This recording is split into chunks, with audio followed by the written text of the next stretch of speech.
अस्सलाम वालेकुम क्लास। आज हम स्टार्ट करने जा रहे हैं अपना एक लॉन्ग क्वेश्चन जिसका नाम है सेंटीमीटर फोर्स। चैप्टर नंबर 5 है। First long question important long question है। सबसे पहले डेफिनेशन के ऊपर आते हैं। The force which bend the normal straight path of a particle into a circular path is called centimetre force. Centimetre force क्या होती है? वो फोर्स जो कि एक नॉर्मल स्ट्रेट पाथ को, यानी कि एक बॉडी स्ट्रेट मूव कर रही है, उसको सर्कुलर के अंदर मूव करवाने लगती है, उसको कहते हैं सेंटीमीटर फोर्स। जैसे कि आप ये फिगर देख रहे हैं, फिगर के अंदर क्या है? एक आदमी है, उसके अंदर हाथ में एक रो है, रस्सी है, उस रस्सी के साथ कोई मैस बंधा हुआ है। अब ये बंदा जब फोर्स लगाएगा, वो जो मैस होगा वो सर्कल के अंदर मूव करेगा। अब जो सर्कल में मूव कर रहा है, कौन सी फोर्स लग रही है? इसके ऊपर सेंटीमीटर फोर्स लग रही है। दूसरी डेफिनेशन भी यही है, force which compels a body to move in a circle, यानी कि जो एक वो फोर्स जो कि एक बॉडी को सर्कल में मूव करवाती है, उसको हम सेंटीमीटर फोर्स कहते हैं। आते हैं एक्सप्लेनेशन के ऊपर। कहता है consider body attached with a string moving in a circular path. कहते हैं कंसिडर कर लें एक बॉडी है, वो किसी स्ट्रिंग धागे के साथ बनी हुई है और वो सर्कुलर पाथ में मूव कर रहे हैं। If the string is snapped, कहते हैं अगर जो धागा है वो टूट जाए, then it would not continuous to move in a circle. अच्छा, यहाँ पे वो ये कह रहा है कि एक बंदा है, उसके हाथ में धागे हैं, अब ये सर्कल में मूव कर रहे हैं, लेकिन क्या हो अगर ये धागा जो है यहाँ से टूट जाएगा तो क्या होगा? वो स्ट्रेट पाथ में मूव कर जाएगा, बिल्कुल 90 के एंगल। तो इस फिगर के ऊपर आते हैं हम। सेंटर पॉइंट ओ है, ओ से लेके इस सर्कल तक हमारे पास फोर्स एफ लग रही है, सेंटीमीटर फोर्स, जो कि सर्कल में मूव करवा रही है बच्चे। अब कहता है कि इस पॉइंट के ऊपर, ए पॉइंट के ऊपर आने के बाद क्या होता है कि मैं धागे को छोड़ देता हूँ या ब्रेक हो जाता है धागा, तो वो बॉडी सर्कल के बिल्कुल स्ट्रेट लाइन में मूव कर जाएगी, ए से बी की तरफ बिल्कुल स्ट्रेट पाथ में मूव कर जाएगी। अब ए से बी हमने एक पाथ रख ली जो कि स्ट्रेट है, बाकी ये सारा सर्कल है। अब देखें वो कहता है observing shows it if the string snap, कहता है ये अगर धागा टूट जाए, and when ball is at A then it will follow the straight path A B. कहता है कि अगर यहाँ पे ए पॉइंट पे धागा टूट जाए तो वो ए और बी की तरफ मूव करेगी।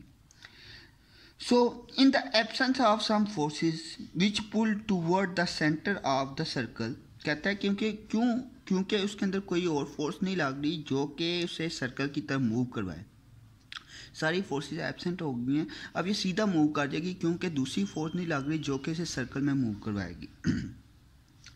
कहता है the ball will not continuous to move along a circle में मूव नहीं करेगी, it will move along a tangent. अब यहाँ पे एक नया वर्ड यूज़ किया है, दैट इज टेंजेंट। टेंजेंट क्या होता है बच्चे? 90 का एंगल बना के मूव कर जाएगी। अगर ये रेडियस है ना, आपका कोई रेडियस है, ये रेडियस है, दरमियान में आपके पास 90 का एंगल बन रहा है, तो मीन्स कि वो टेंजेंट बना के मूव कर जाएगी बिल्कुल स्ट्रेट। ठीक है, टेंजेंट किसे कहते हैं? 90 का एंगल बना के कोई बॉडी मूव कर जाए, उसे टेंजेंट कहते हैं। आगे उसने बच्चे एग्जांपल दी हैं, एग्जांपल ऑफ सेंटीमीटर फोर्स है आपके पास। सेंटीमीटर फोर्स की एग्जांपल है, सबसे पहले फोर्स एक्टिंग ऑन इलेक्ट्रॉन, यानी कि इलेक्ट्रॉन के ऊपर जो फोर्स लग रही होती है वो सेंटीमीटर फोर्स है।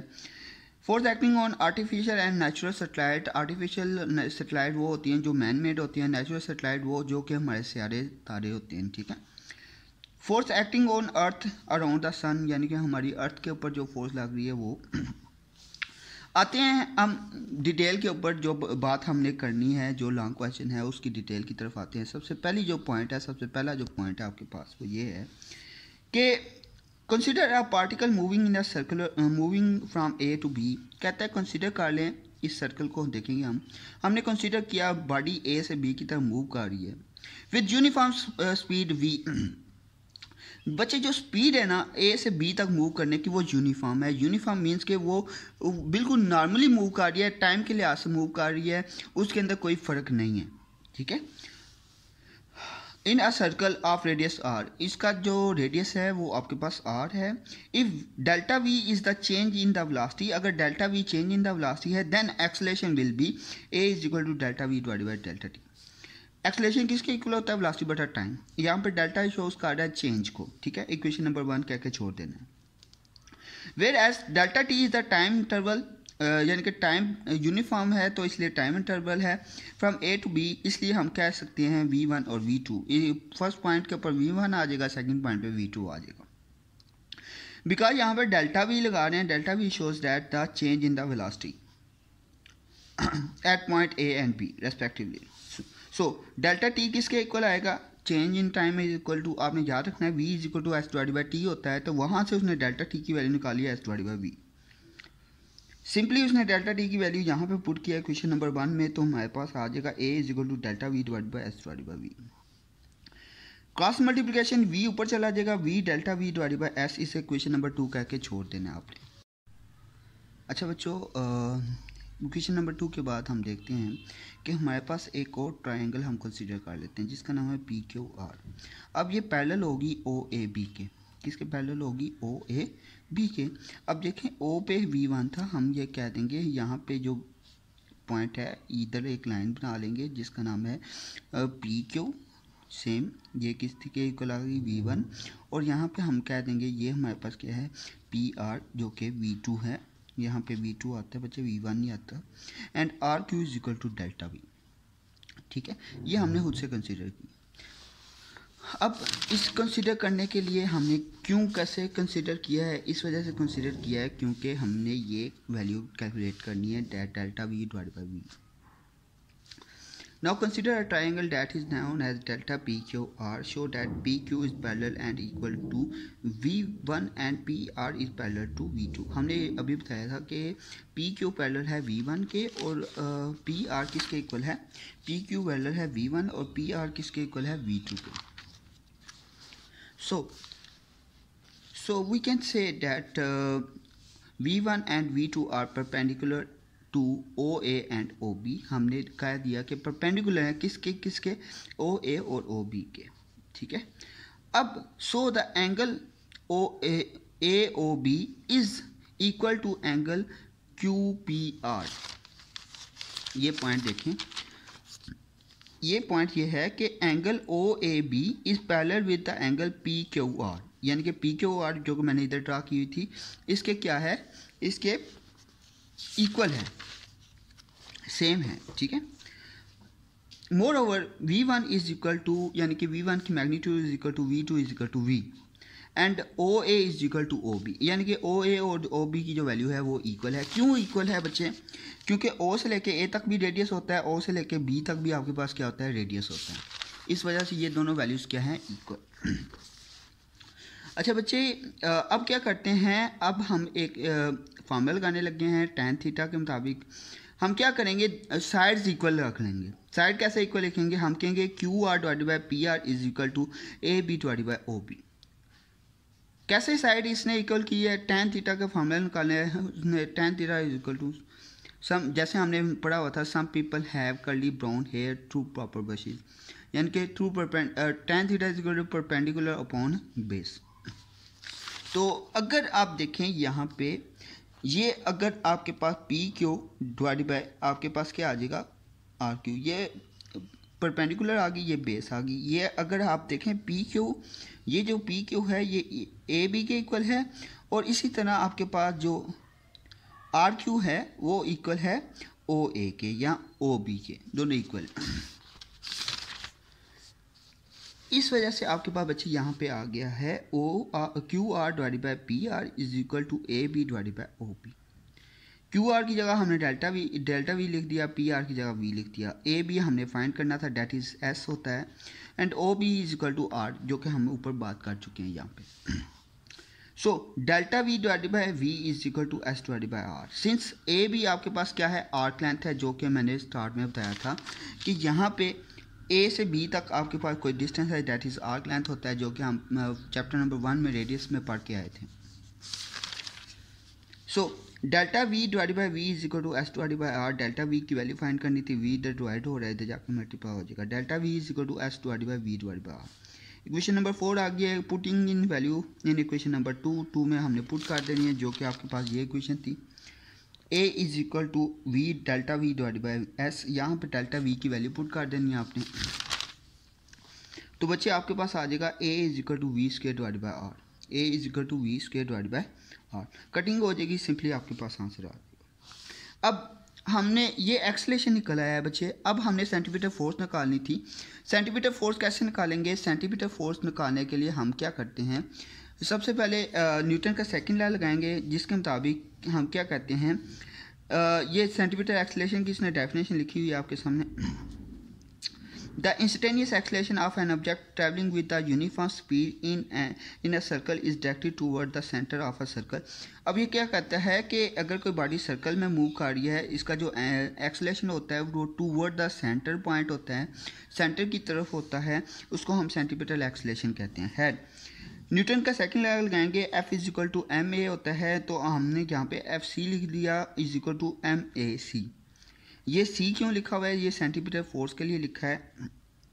तो ए सी हमारे पास था V square divided by R, put कर देंगे इसके अंदर वैल्यू, तो हमारे पास F C is equal to M V square divided by R आ जाएगा। ठीक है, अगर एंगुलर के अंदर हम बात करें, अगर हम एंगुलर की बात करें, वहाँ पे आ जाएगा F C is equal to M R square omega square divided by are.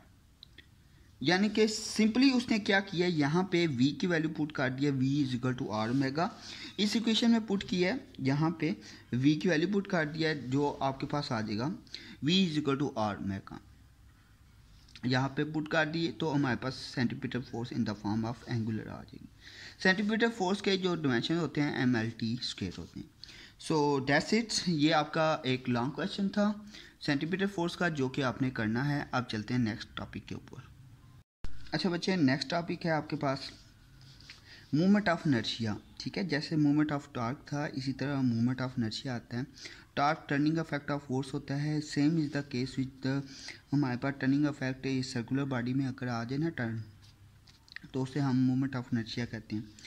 Just एक फिक्स पॉइंट है, एक फिक्स रॉड के साथ कोई मैस बंधा हुआ है, अब एक सर्कल के अंदर इसका टर्न आएगा। ठीक है, सर्कल के अंदर टर्न आएगा, सर्कल के अंदर बेंड आएगा, इसको हम मूवमेंट ऑफ इनर्शिया कहते हैं। डिफाइन करते हैं डेफिनेशन के ऊपर। कहते हैं movement of inertia of a particle is defined as the product of mass of particle and the square of its perpendicular distance from the axis of rotation.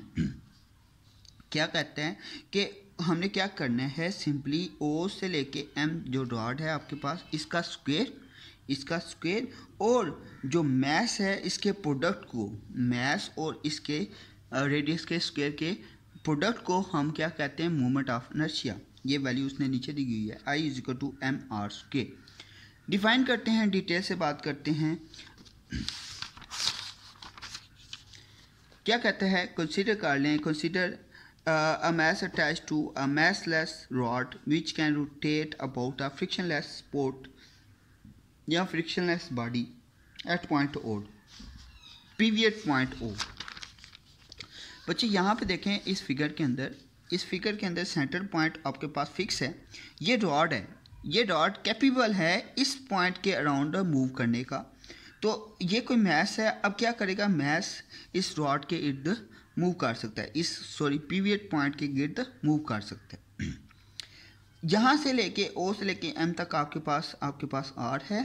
Force कहाँ लग रही है, इसके पैरेलल फोर्स आपके पास लग रही है। So let the system be a horizontal plane, a force F act on a mass perpendicular to the rod. कहता है कि आपके पास हॉरिजॉन्टल प्लेन के ऊपर पड़े हुए हैं और फोर्स F उसके ऊपर लगती है जो कि परपेंडिकुलर होती है रॉड के। So F is equal to M A, जो कि हम पढ़ के हैं न्यूटन सेकंड लॉ के मुताबिक फोर्स क्या लगती है आपके पास, F is equal to M A. ठीक है, अब सेंटर पॉइंट के ऊपर रोटेट कर रही है बॉडी, तो हमने देखें एंगुलर एक्सलेशन आ रहा है उसके अंदर। ए की जगह पे आप एंगुलर एक्सलेशन पुट करेंगे, A is equal to R alpha, जो कि हम पिछली वीडियो पे कवर करके आ चुके हैं, relation between linear and angular acceleration. यहाँ पे बच्चे आप पुट कर देंगे ए की जगह पे आर अल्फा, तो आपके पास आ जाएगा F is equal to M R alpha. दोनों साइड पे आर से मल्टीप्लाई कर देंगे, हमारे पास आ जाएगा R F is equal to M R square alpha. R F हम पढ़ा हुआ था, और ये टार्क होता है, यानी कि टार्क क्या होता था, turning effect of force that is product of R into F. तो हमारे पास टा इज इक्वल टू आ गया एम आर स्क्वायर अल्फा। अब ये जो टा है ना आपके पास, tau is equal to M R square alpha, यहाँ पे जो एम आर स्क्वायर है ना वो बेसिकली आई है, आई यानी कि इनर्शिया। ठीक है, इसको यानी कि ये जो टार्क आया है ना, ये जो टार्क की वैल्यू आई है, इसे हम एंगुलर टार्क भी कह सकते हैं। मोमेंट ऑफ इनर्शिया को हम एंगुलर टार्क भी कह सकते हैं। ठीक है, तो यहाँ पे हमने सिंपली आई पुट कर देना है, तो हमारे पास टार्क इसके इक्वल आ जाएगा, tau will be equal to I alpha. ठीक है, ये भी इक्वेशन बन सकती है। कवर करते हैं इसको। लेट्स सपोज हम रिजिड बॉडी के लिए कैलकुलेट कर रहे हैं। रिजिड बॉडी के लिए कैलकुलेट करने है, पॉइंट सेंटर पॉइंट फिक्स कर दिया है, यहाँ से लेके यहाँ तक m1 है, ये m2 m3 up to so on mn तक। रेडियस क्या है, r1 r2 r3 up to so on. अब क्या होता है, ये किसी पॉइंट के ऊपर रोटेट करेगी बॉडी, किसी सर्कल के ऊपर रोटेट करेंगे हम, जैसे बॉडी को सर्कल के ऊपर मूव करवाते हैं। तो क्या होगा, इसके अंदर कोई टार्क पैदा होगा। जब बॉडी सर्कल के अंदर मूव करती है कोई टार्क पैदा होता है, तो जैसे हमने टार्क का फार्मूला पढ़ा था mr² अल्फ़ा, तो यहाँ पे आ जाएगा टा E is equal to tau 1 is equal to m1 r1² alpha 1, यानी कि फर्स्ट पॉइंट के ऊपर, फर्स्ट मैच के ऊपर हमारे पास आ जाएगा m1 r1 का स्क्वायर अल्फ़ा 1। इसी तरह सेकंड पॉइंट के ऊपर टा 2 आ जाएगा m2 r2 का स्क्वायर n2 अल्फ़ा 2। इसी तरह थर्ड के ऊपर 3 आ जाएगा और सो ऑन n तक जाएगा, यानी कि हमारे पास n नंबर्स ऑफ जो टार्क होंगे वहाँ तक जाएगा। Tau n will be equal to, यहाँ पे आपके पास लिखा हुआ है tau n is equal to m R N का स्क्वायर इंटू अल्फ़ा एन, यानी कि n नंबर्स ऑफ जो टर्न्स आएंगे, टार्क आएगा, उसके लिए भी उसने टार्क निकाला हुआ है। बच्चे आगे देखते हैं। आगे हमारे पास जो चीज़ है वो ये कहते हैं टोटल टार्क। टोटल टार्क कैसे निकालते हैं, सम ऑफ ऑल द टार्क, जो हमारे पास गिवन टार्क होगा उसको सम अप कर लेंगे। Tau total will be equal to tau 1 tau 2 up to so on tau n तक हम निकाल लेना है। तो आ जाएगा m1 r1 का square alpha 1 plus m2 r2 का square alpha 2 up to so on n value तक आपने सबको एडअप कर लेना। सिंस आपके पास जो एंगुलर एक्सीलरेशन होता है किसी भी बॉडी के अंदर वो सेम होता है, अल्फ़ा की जो वैल्यू होती है वो सेम होती है ओवरऑल किसी भी पॉइंट के ऊपर, तो हमारे पास आ जाएगा alpha 1 is equal to alpha 2 up to so on alpha n is equal to alpha. Simply आपने यहाँ पे अल्फ़ा सब में डाल के अल्फ़ा को कॉमन ले लेना है। अब यहाँ पे मैंने आपको एक चीज़ पढ़ाई थी, समीशन, सम करने की वैल्यू। समीशन कैसे लगाते हैं, आपने लिखना है समीशन। ठीक है, तो हमारे पास आ जाएगा समीशन कहाँ तक जा रहा है, n तक जा रहा है, स्टार्ट कहाँ से हो रहा है, 1 से। i is equal to n 1 into n M I into R I का स्क्वायर इंटू अल्फ़ा। इसको हम i भी कह सकते हैं, जो कि मैंने स्टार्ट में बताया था, tau is equal to I alpha, इसकी जगह पे आप i लिख सकते हैं। तो i is equal to this value. i क्या है, मोमेंट ऑफ इनर्शिया। ठीक है, ये आपके पास कवर हो गया। मोमेंट ऑफ इनर्शिया के यूनिट्स और डिमेंशन आपके पास लिखे हुए हैं kg मीटर स्क्वायर और डिमेंशन होते हैं ml square. So that's it, ये आपका लेक्चर था, इसको कवर कर लेना है। किसी चीज़ की समझ ना आए वो मेरे से आपने पूछ लेना है।